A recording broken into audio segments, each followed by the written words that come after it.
style namin, kanya-kanya po yung gastos. Hindi po kami kumukuha sa isang common fund or ano. Kanya-kanya pong hanap ng resources para makabisita kay dating Pangulong Duterte. Walang common fund ang pamilya Duterte na pinagkukunan ng kanilang gastos sa pagbisita sa amang si dating Pangulong Rodrigo Duterte. Ito ang nilinaw ni Vice President Sara Duterte kaugnay ng travel expenses ng kanilang pamilya sa mga biyahe sa Dahig. Ayon kay VP Sara, bawat isa sa kanila ay may kanya-kanyang gastos sa tuwing pupunta sa the Netherlands. Marso ngayong taon nang dalhin sa International Criminal Court o ICC detention facility si FPRRD. Hindi kami nagkakwenta ng gastos namin sa pagbigay ng suporta kay dating Pangulong Rodrigo Duterte. As I'm sure hindi nagkakwenta itong mga kabaling-baling. Exactly.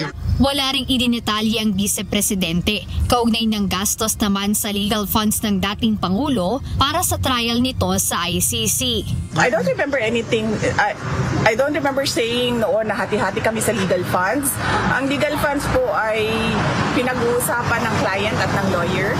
So medyo confidential po yun. Hindi po sinasabi ng lawyer kung ano yung napag-usapan nila ng kliyente niya, no? So sa kanila yon. Nauna nang ipinaliwanag ni Vice President Duterte ang kaibahan ng kanyang personal at official travel sa ibang bansa.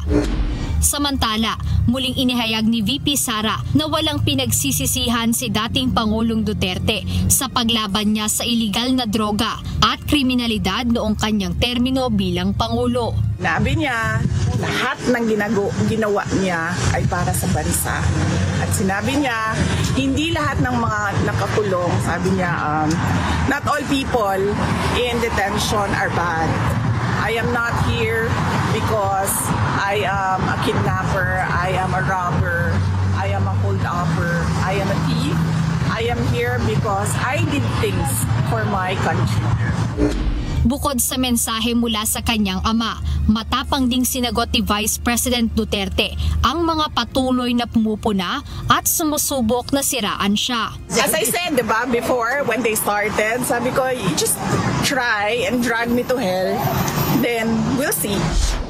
Bagamat hindi binanggit kung sino ang kanyang tinutukoy, malinaw ang mensahe ng Vice-Presidente na hindi siya matitinag sa mga paninira at handa siyang harapin ang mga ito. Jedna Resina, UNTV News and Rescue. Diyos ang aming sandigan, serbisyo publiko ang aming pinahahalagahan.